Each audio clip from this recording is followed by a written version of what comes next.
All right, hello everyone. This is Phil Schrader from One Model, and I'm going to give a talk today about how to get better people analytics capabilities out of the platforms and systems that you already have in place. So the short answer behind this whole talk is going to be get your data out of those tools and organize it in a way that makes sense for your business. But along the way, I do want to share some ideas that will range hopefully from some more strategic things to think about down into some tactical aspects of freeing your data, and then back into some strategic concepts to think about as well. And so as you can see, I'm from One Model, and you can see our logo there. I'm coming at this with a point of view. And so we are all about wanting you to free your data. And the ideas I want to share today, they're not specific to our platform, but our perspective is that you need to develop a data strategy if you are going to do great people analytics. And you do not want that data strategy to end up stuck in the particular details of your application mix. So you can kind of see that in the second part of the title. The systems and platforms you already have in place. You just saw a talk about the future of work. Change is constant. You're always, as a people analytics person, going to have some mix of technology. Maybe you had SAP in the past, maybe you don't now. Maybe you have Workday in the future, maybe you won't. Something else will come along, and you're always going to have to be navigating this intersection of different systems. And so what I'm going to talk about today is about freeing your data out of those systems. It all follows from that perspective that we have. And it's really fun for me to be presenting at PAFOW because my first day at One Model was at a PAFOW conference in 2018 in February. And so I came into One Model and I thought that I knew a lot about analytics. I'd done analytics at Target. I'd done analytics at Jobs to Web and Smart Recruiters. And so I thought I knew a lot about analytics. And what I want to summarize for you today is a lot of what I have learned along that journey of getting deeper into what it means to really be doing analytics in a way that gives you ownership over the data, gives you flexibility, and kind of moves you out of the world that I had been in of just kind of piecing things together and calling it analytics. And so here's what we'll run through. I'll keep an eye on the clock. I know we're running a little bit late there. But what we're going to run through is a little bit about what we call convenience analytics around here, and then also what I'll call more comprehensive analytics. I'll give some comparisons. And then I'll run through a few practical things.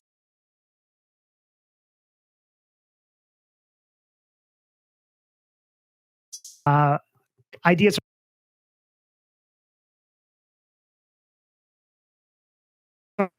We'll run you through those things as we go along.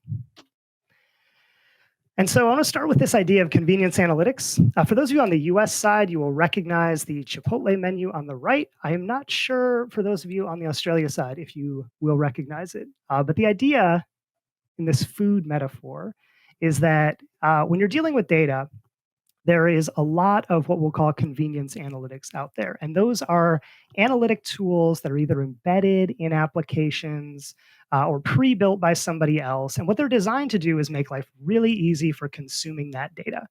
So you walk into a Chipotle, you say, hey, I want a burrito, I want steak on it, maybe cheese, maybe this kind of salsa. You make these decisions and it produces something that is kind of tailored to what you want, but you're navigating along a predefined track. If you don't have Chipotle, think of Starbucks. You want a latte, skim milk, 2 shots, vanilla shot, whatever. You're kind of operating within a set of known choices. And this is ultimately how people consume analytics when they're in a productive mode. It's how your end users at a company should consume analytics. You want at this stage to kind of hide some of the complicated stuff. But convenience analytics is not what you should aspire to as a leader of people analytics. If you want to be in control of what you are trying to do, you need to take a step back, and you don't want to limit yourself to sort of these embedded choices that are taking you along a predefined track. Because so much of what you're trying to do with analytics is answer unknown questions, and you need to give yourself freedom and flexibility to innovate. And so in comparison, I'll call it comprehensive analytics. This is the idea of kind of getting into the kitchen. So put some chef knives on the side. This is about having access to the raw ingredients. I'll just keep pushing this metaphor for us, but it's not about getting a snapshot of data. It's not about kind of moving through known data sets. It's about you being in control of your data at an organization, seeing all of the gnarly details that are involved in that data, seeing it in its raw format, and having the flexibility to then blend it with other data sets, to plate it in different ways, to serve it up in different ways. And all the while, avoiding just absolute chaos. You still need to put something good on the plate, even if you're innovating in the kitchen. And so, metaphorically, we want to talk about kind of how to get that data out. When you are in this mode, you're usually thinking in sort of a data lake, data warehouse concept, and that's healthy and that's good. You shouldn't be afraid of that. And so, for example, I have a question up on the top or a prompt up at the top. Questions like, if you were in a tool that delivered time and attendance or scheduling data, I'm sure that people like me will come out and demo to you that there's analytics, and they'll say, look, you can look at the number of shifts in the last month that were missed. You can group them by facility, group them by shift type. Look, analytics. And I think you need to be more ready to answer questions on the bottom. And these usually can only be answered if you can wrestle the data out of a tool, pin it down on your own, and get after it. And so you might need to count up the number of missed shifts, but now you need to connect it back to tenure. Maybe that's in the core HRS and not in time and attendance. Maybe there was an engagement survey, and you need to know when people took it. Did they take it before they missed the shift or right after? Were the attributes relevant at that point in time? Maybe you need to connect it to compensation and other data sets. Maybe there's security and confidentiality involved. And so there's a ton of questions you need to answer, and usually you can't do that in a pre-baked way. It's the person who developed the product probably didn't think of this particular question. So you need to be free and independent. And so I think, if you are in people analytics, you are probably a very friendly, creative, curious person. And so you've probably already spent a lot of time going around in your organization and kind of making a friendly nuisance of yourself and trying to get data out of people. Hey, I know you found out about an Access database. If you're, I guess, older like me, you found out about an Access database, you got access to it, and you got behind it and you pulled the tables out. Now you have it. So getting data extracted out of these tools probably becomes a little bit of a pastime for you, and I'll take you through some examples of that.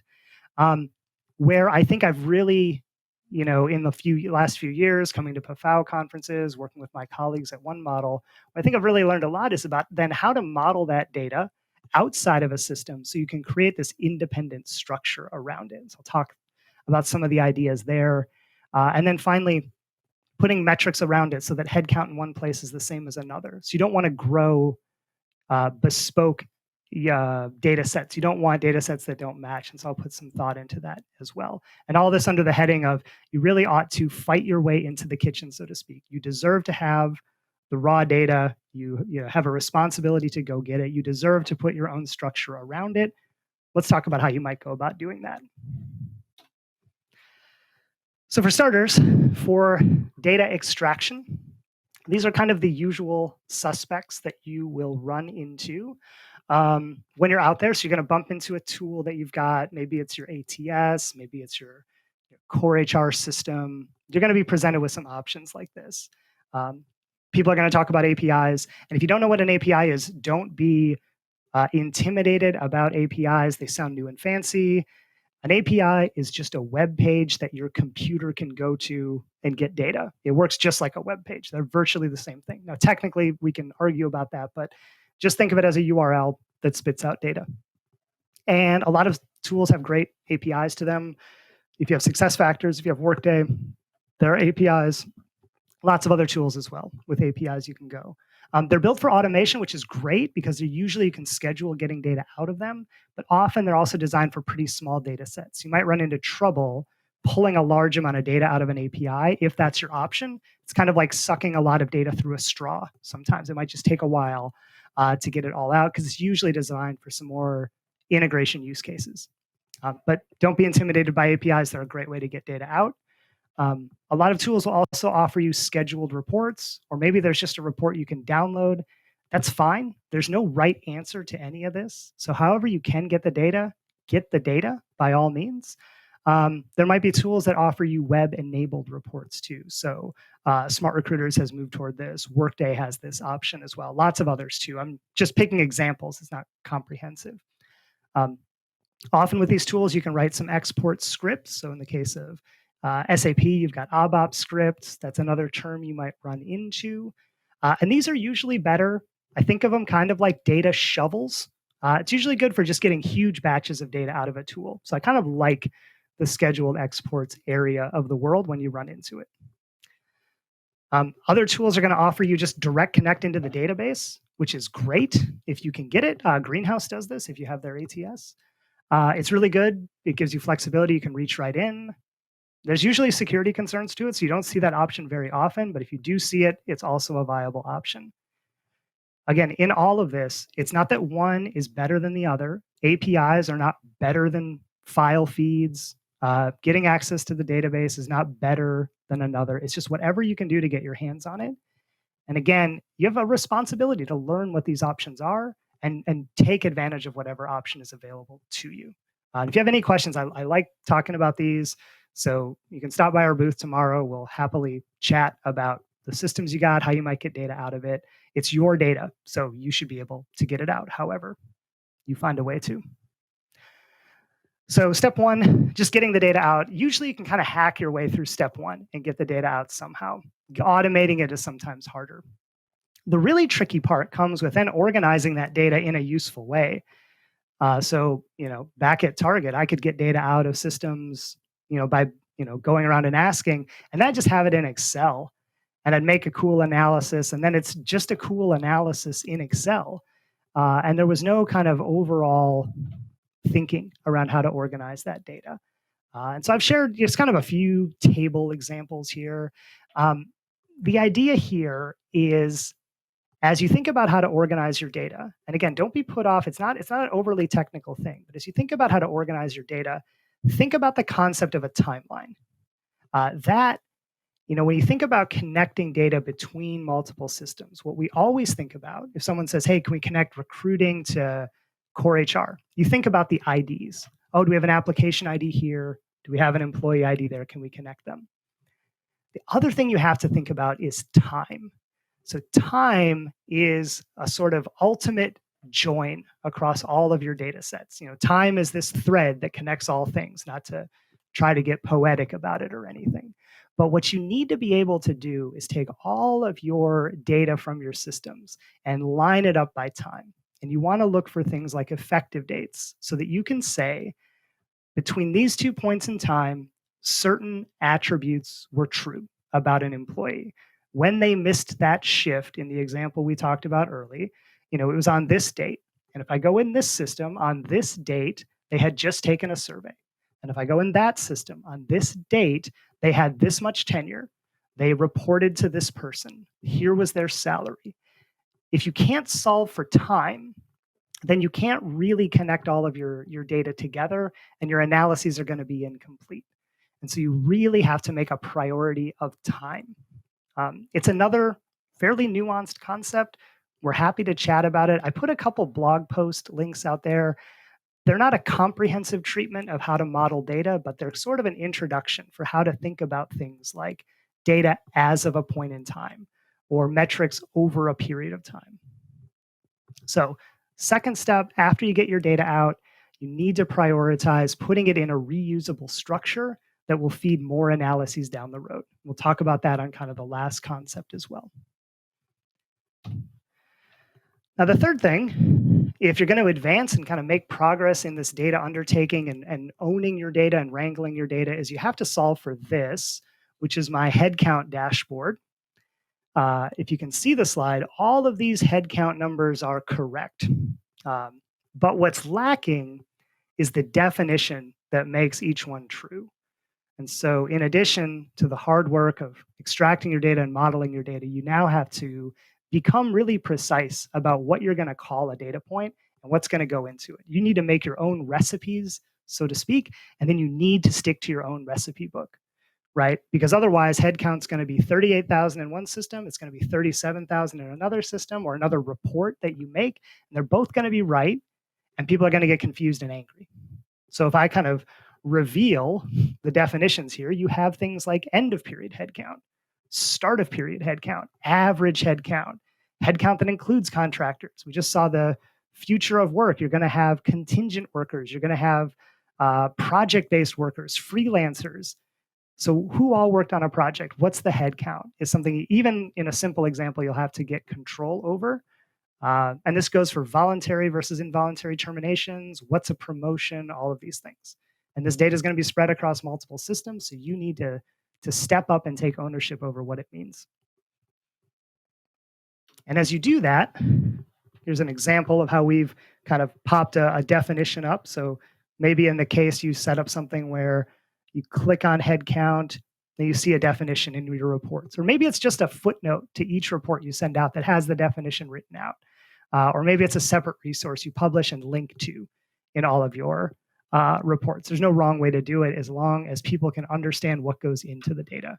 People don't want to eat food they don't know where it came from. People don't want to consume metrics where they can't see the lineage. Same idea. So that was kind of our journey through a couple of strategic things and then down into some tactics. We got kind of into some of the weeds. Hopefully we left you with some ideas of, of learning you can do, things you can pick at, learn how an API works, learn how your system delivers data. But now I want to kind of leave you with, another kind of more strategic or planning idea as well. So as you go undertake this work, you can't do it all at once. You're going to have to start somewhere, something with, let's get headcount out of the core system, pin it down so we own it, put some metrics around it, and deliver it. You can't do all your data at once. So just focusing on a single iteration of that life cycle, maybe it's just headcount, maybe it's just recruiting, you start there. That's a project. And that's good. And you should undertake it as a project. You should be agile. You should not try to boil the ocean. But the other thing then you need to do as a leader is you need to make sure that each of those projects can connect into your program. So when you get done, and we have a few customers that are launching this year, they have very good people analytics leaders at the helm, and they're thinking about both sort of the enthusiasm aspect of managing projects and the overall data orchestration. They're thinking about things like, let's launch headcount to get started, and then we'll have recruiting, or then we'll do learning. And we're going to make sure when we do recruiting or learning that we're going to create a data structure where it connects back. And the first time we start interacting with our recruiting data, we benefit from all of the headcount data we worked. Now we can look at candidates by application source, but we can connect them to employees by tenure and by pay. Every time you bring on a new project, it should mesh back into what you did before. And if you do that really well, then you're doing program level thinking. And then your analytics program is going to grow and it's going to gain momentum. And you're not going to be starting over from scratch every time you deal with a new data set. This is not new thinking. This is more traditional data thinking. I have benefited greatly from not reading cover to cover the data warehouse lifecycle toolkit, but reading chapter 1 over and over again and flipping through the rest of it. So this is just kind of thinking about being strategic with your data. And PAFOW, it's when you go to PAFOW virtually or in person, there's all these wonderful ideas about doing people data for good and what you can do with it and what the future of work looks like. I would just encourage you then also, you need to invest the time in just the underlying data as well, and thinking about how you're going to manage that data so that you get to take advantage of all of those great things down the road. We're running a little bit late. I won't go into too much of the details about how we do this. If you want to know, you can stop by our booth. We can chat about data orchestration all day. So I'll just kind of jump back to the summary. So as you start to think about how to get better people analytics data out of the systems you already have in place. For starters, there's never going to be a day when all your data is in one system. And it's always going to be changing. So you need to develop this independent strategy. And to develop that independent strategy, you need to invest time in learning how data moves around. You need to invest time in learning how to organize that data effectively. And then you need to put some governance over the top of it. While you're doing this, you should invest in creating that roadmap that meshes together. Every time you do a new project, it should build on the data from the previous iteration. So that's what I wanted to share with you today. Al, I don't know if we're doing Q&A. I can stick around for that. I don't know if you have questions for me, but it's a pleasure to get a chance to present. I have one comment and one question. So the comment is this, is I just want to highlight and celebrate the theme that you picked up there on the end, and the fact that we need a data strategy to work in conjunction with our analytics strategy. Everyone's saying, well, we need a analytics operating model. We need to do these types of analytics. But we need to understand, to your point, the data that resides within the organization, outside the organization, how it flows, how it's going to change, making sure that we have governance on it. It's the roll up your sleeves work that is often underappreciated and bypassed. And you go downstream, and then there's risk all over the place in terms of ethics, privacy, and frankly, not hitting the mark in terms of the business question that is being answered. So I just want to highlight that's fantastic. The question that I have for you is this, is that many companies are now, particularly in the wake of COVID, having this understanding that, okay, employees and workers in general need to be taken care of. Their wellness, their well-being rather, needs to be attended to. And so what they're doing, spending their time, where they're located, all that is new data. So that needs to go someplace next to other data to tell a story. So I just want you to comment, is that some of the direction that some of your clients are going, or even where you'd like them to go in terms of engaging you all to formulate this data strategy? Because as they need new data, that, hey, this is where it goes, as opposed to living in a survey that's off there, discrete and it has no home. You follow me? Yeah, absolutely. And really what it comes down to, again, it's just like you say, it's good roll up your sleeves kind of work. And what it comes down to is you're going to end up with this sort of backbone employee timeline. It's going to be your employee data. It's going to be organized by effective data. There's a lot of ways to get there. But what that meant for customers that we had when COVID showed up is that they did, in fact, have separate COVID data sets or who's working from home. But once you solve for that initial backbone of the data, then you can make those connections into the data set on, maybe they did a one-off survey, they had employee ID and they could connect it. Or maybe there are time aspects to their COVID response, right? So COVID hit this market at this date. How many employees worked there at this point in time? So it's sort of, once you solve for that core, every other iteration gets really easy, but solving for the core gets really hard. So I don't know. Well, again, that's my takeaway. No, it does. It just takes some discipline at the end of the day, and it takes a partner it takes someone who knows what they're doing, because HR data, people data has uniquenesses that need to be appreciated, as we've long discussed and agreed. So I just celebrate what you all are doing there at One Model, and you personally. So thank you for sharing as you do, and all the best, and look forward to seeing you before too long. Yeah. That sounds great. Nice to have me today. Thanks for having me today. I appreciate it. Absolutely, Bill. All right. You be well. Talk to you soon.